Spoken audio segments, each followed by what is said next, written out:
Hello dear student, welcome to Eklavya the Magic of Education. So dear student, in previous session we discussed about the variation in a value of G and the difference between mass and weight. Today we are going to discuss about the gravitational wave and free fall. So what is a gravitational wave? Gravitational wave ही काय आहे, बाकीच्या वेव्हच्या comparative थोडीशी वेगळी आहे. आपल्याला electromagnetic wave, sound wave, light या वेव्ह विषयी माहिती आहे, पण ग्रॅव्हिटेशनल वेव्ह काय आहे, थोडीशी वेगळी आहे. So what is a gravitational wave? हा एकदम छोटासा टॉपिक आहे. Gravitational wave means the wave which are produced due to the movement of astronomical object. जे स्पेसमध्ये ऍस्ट्रॉनॉमिकल ऑब्जेक्ट आहेत वेगवेगळे, त्या ऑब्जेक्टमुळे जे प्रोडक्शन होतं वेव्हचं, त्या वेव्हला काय म्हटलं जातं, ग्रॅव्हिटेशनल वेव्ह म्हटलं जातं. आता ग्रॅव्हिटेशनल वेव्हची डेफिनेशन आहे द वेव्ह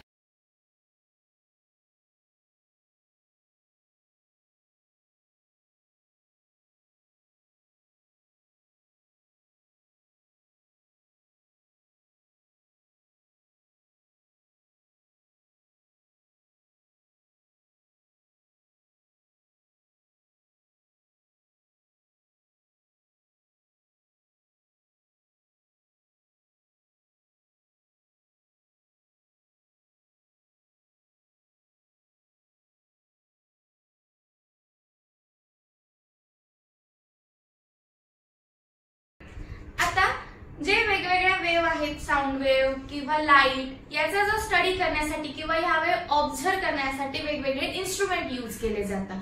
तर हे जे इन्स्ट्रुमेंट आहे हे ग्रॅव्हिटेशनल वेव्हचा स्टडी करण्यासाठी युजफुल नाहीयेत किंवा तेवढे ते इफेक्टिव्ह नाहीये. सो ग्रॅव्हिटेशनल वेव्ह आहे, ग्रॅव्हिटेशनल वेव्हचा स्टडी करण्यासाठी एक वेगळं सायंटिस्टने एक वेगळं इन्स्ट्रुमेंट प्रोड्यूस केलं. तर ते इन्स्ट्रुमेंट म्हणजे कुठलं इन्स्ट्रुमेंट होतं, लिगो इन्स्ट्रुमेंट. हे एकदम सेन्सिटिव्ह इन्स्ट्रुमेंट आहे, ज्या थ्रू काय केलं जातं, तर ग्रॅव्हिटेशनल वेव्ह काय केल्या जातात, ऑब्झर्व केल्या जातात किंवा त्याचा स्टडी केला जातो. So लिगो means what, LIGO, LIGO instrument. So what is the full form of this instrument? L will stand for laser, I for interferometric,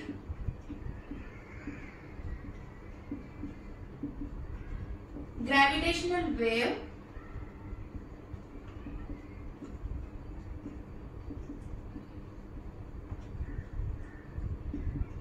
gravitational waves. O is observatory.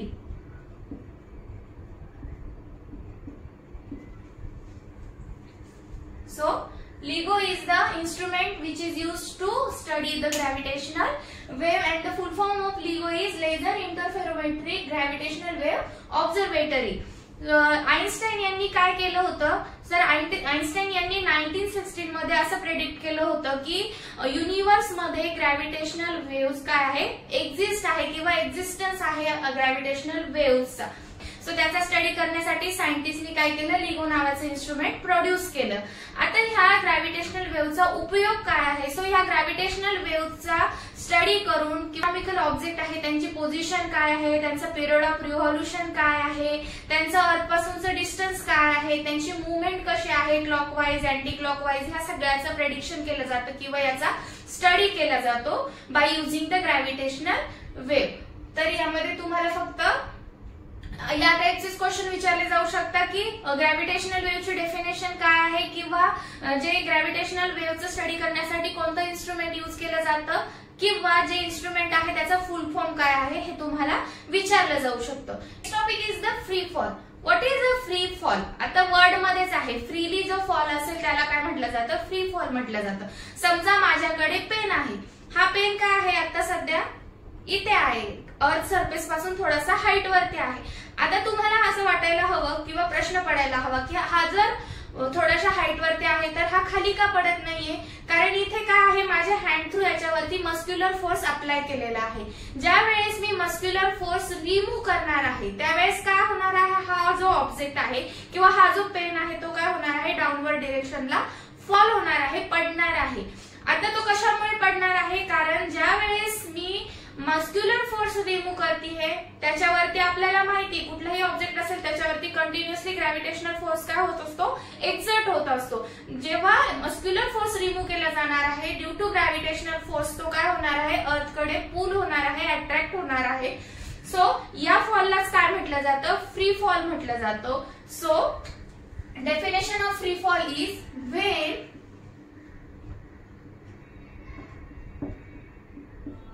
object is fall under the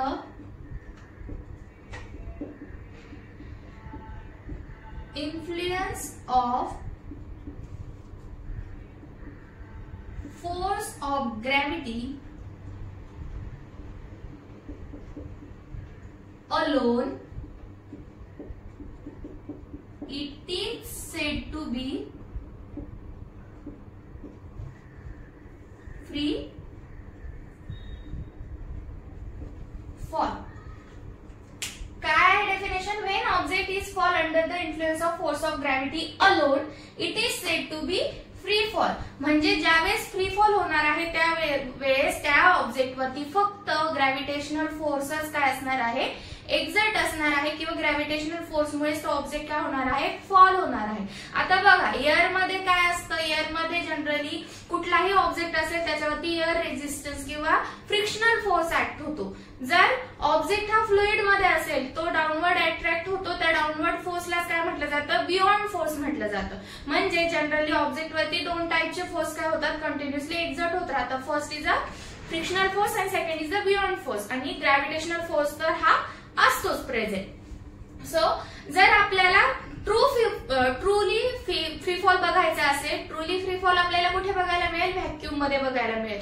कारण तिथे फक्त काय असणार आहे, air medium present नसल्यामुळे त्याच्यावरती frictional force किंवा दुसरा जो कुठला फोर्स आहे तो कुठलाही ऍक्ट होणार नाही. त्यामुळे आपल्याला फ्री फॉल हे व्हॅक्यूम मध्ये बघायला मिळतं. आता आपल्याला फ्री फॉल साठी काय करायचं आहे, न्यूटनचे जे इक्वेशन ऑफ मोशन आहे ते राईट करायचे आहे. So Newton's equation of motion,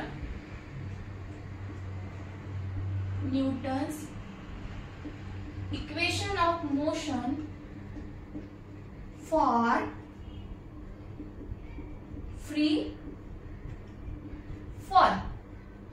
आता बघा फ्री फॉल ज्या वेळेस आपण अपवर्ड डिरेक्शन कन्सिडर करायची का इथे आपल्याला नाही, काय करायचे कन्सिडर, आपल्याला डाऊनवर्ड डिरेक्शन. म्हणजे ऑब्जेक्ट हा डाऊनवर्ड डिरेक्शनला काय होणार आहे, फॉल होणार आहे. त्यामुळे ज्यावेळेस ऑब्जेक्ट अपवर्ड डिरेक्शनला जाईल, इथे पोहोचेल, ही डिरेक्शन अपवर्ड जातानाची डिरेक्शन कन्सिडर करायची नाही, डाऊनवर्ड येताना डिरेक्शन कन्सिडर करायची आहे. तेव्हा त्याची इनिशियल वेलोसिटी काय असणार आहे, 0 असणार आहे. So initial velocity u is equal to 0. त्याला जो टाइम लागणार आहे डाऊनवर्ड डिरेक्शन येण्यासाठी तो काय असेल, t असेल.